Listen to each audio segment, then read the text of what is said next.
I'm the founder of what used to be Faith Assembly, which is now New Beginnings. In the fall of 1983, I believe that our first letter was going out in the latter part of September.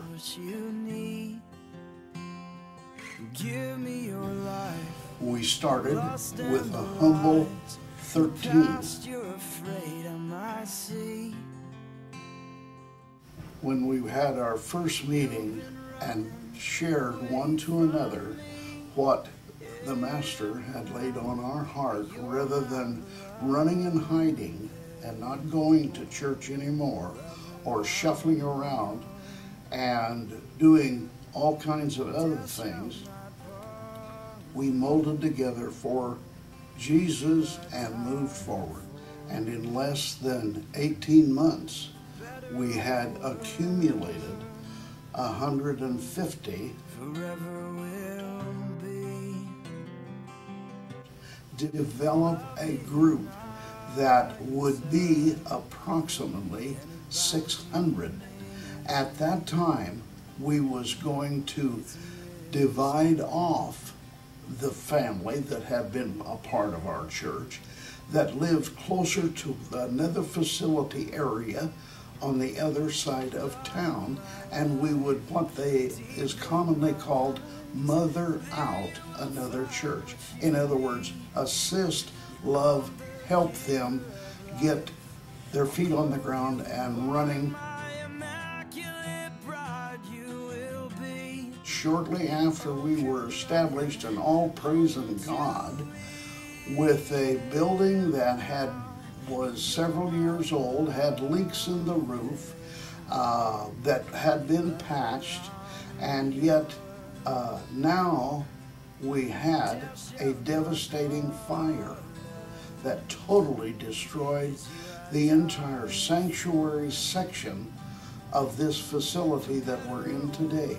From the hallway, from the doorway on the north and south, everything to the west of that was so that you could see straight across it. It took several hours to get the fire out.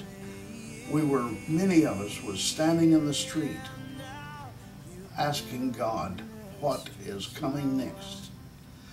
That it seemed that at that moment our whole world had not stopped, but our faith had been challenged.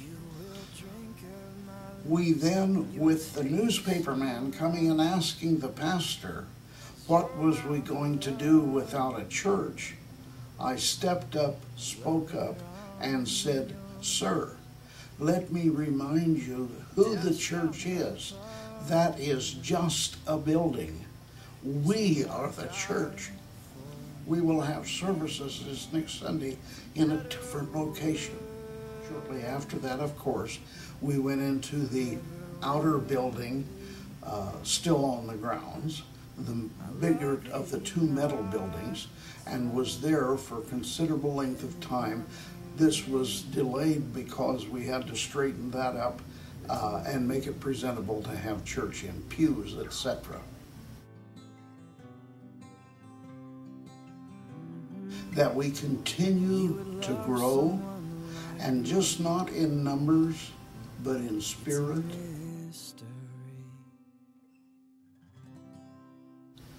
Let's develop a way that we present the Master to anyone who comes through our doors, that they not only see Christ in us, feel it, and know the Spirit is alive in our services, but when they meet us on the street in the Los Banos area, that they know that there's something different about us, that we stand out in the crowd, that the dirty words, the nasty comments, conversations are not coming from us.